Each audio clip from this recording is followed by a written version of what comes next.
gentlemen, thank you for tuning into another episode. My name is Johnny, back at it again. And on today's show, I actually want to talk about a topic that since the start of the year, it seems like, I've heard this narrative, being pushed, around the number one cause of deaths in this country for children being guns. I mean, we've heard it from several people, right? I mean, we've heard it from President Biden to Vice President Kamala Harris, even Gavin No Good Ideas Newsom, and even celebrities like Jon Stewart comes to mind that actually has come out and say this. And when I first heard it, much like probably a lot of people watching this video maybe thought and were a bit stunned considering the fact that that's the number one cause of children being killed. So on today's episode, what I want to do is actually talk right about it and look into it. When I first heard it, I was taken back, as I mentioned, but then I remembered who was actually saying this stuff. And, much like the contrarian in me, I actually wanted to dive deep and actually look into it to see if they were really on some bull jive when it came to this subject. And ladies and gentlemen, let me tell you what turns out. There's some bull jive out there being told. So I want to walk you through some things that they are clearly gaslighting us about and actually expose these sycophants and what they're selling. So the report that the likes are selling to us is actually from the New England Journal of Medicine that shows that anyone under the age of 20 killed by guns actually fits into this definition. This report was actually taken from the CDC, the group that keeps on giving, and their homicide numbers that were collected. The problem with this, for starters, is that, 18 and 19-year-olds aren't kids. Last I checked anyway, they're not, so they shouldn't even be counted in this number. Secondly, this study also counted suicides and self-defense killings, which doesn't actually fit into their narratives of kids just being shot and killed for no reason. The third point in all of this is the fact that when you actually look at gun deaths by the age of 17 to 19 years old, they are primarily happening due to something gang or drug related. To quote the Crime Prevention Research Center, who does a lot of fantastic research around guns, basically they said that the notion that banning guns is going to actually stop this drug and gang violence is simply not serious, end quote. Just like you aren't going to actually stop, these young people from actually forming gangs and selling drugs. I mean, banning guns isn't going to do jack diddly squat with stopping those killings.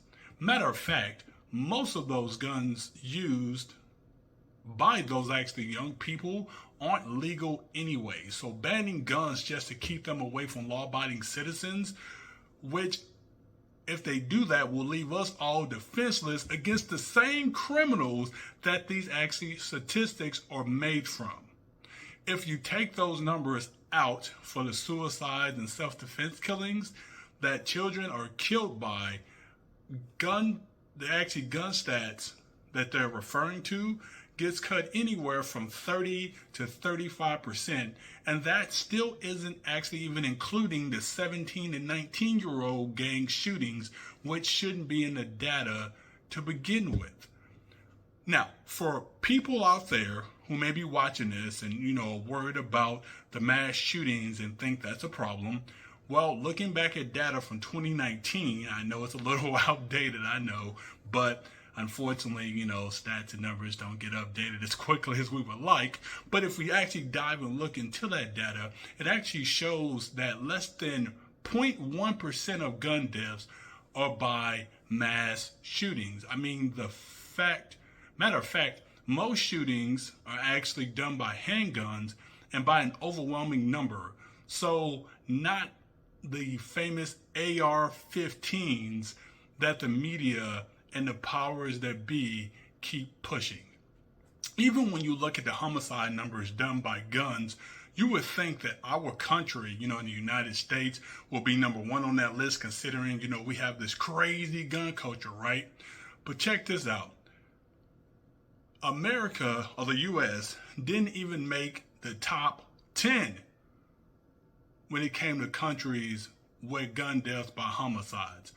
Well, I guess unless you count the U.S. Virgin Islands, which is actually quite interesting that they actually made the list. And I mean, look, some of those countries that actually made the list actually have pretty strict gun laws, but gun deaths are still happening there. More evidence that taking away guns from law-abiding citizens isn't going to solve anything. Now, am I saying this because we shouldn't do anything about what we are actually seeing happen? Well, no, that's not what I'm saying.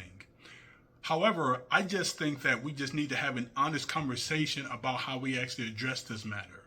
I've had my thoughts on this in the past, and after looking further into the data and doing some more research, some of my earlier thoughts have changed. If you have listened to any of my prior shows on the podcast that I do.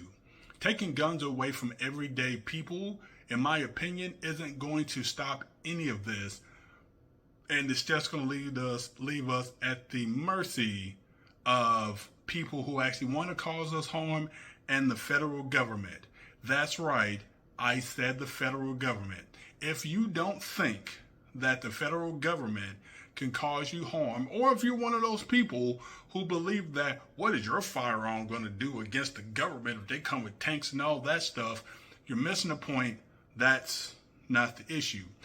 We have actually seen, if we look at, recent history, we only have to go back that far, how many countries that have forced or persuaded their citizens to actually give up their guns, like Canada and Australia, for example, we've seen what actually started to happen. I mean, look what happened during COVID. They forced people to comply. If you tried to protest, not only did they arrest you, they did other things to you that I guarantee would not be done had their citizens actually been able to protect themselves. Now, as American citizens, we actually have the power to allow this not to happen. As American citizens, it's our right to actually carry guns, and the only way they'll be able to take it from us is if we actually give it to them. And they know that, and that's why they're tugging on your heartstrings to get you to believe that giving up your God-given rights and not only freedoms is the way to go. Much like I mentioned about Canada and Australia, let's use these examples that we've actually seen around the world, so that way we don't actually give people our freedoms, because what we need to do is actually have an honest conversation. Not based on fear, not based on what I feel like is going to happen, but based on sound logic and really addressing the heart of why these issues are happening. I'll have more videos like this coming out, but again, until next time, stay safe, stay blessed, and more importantly, stay free.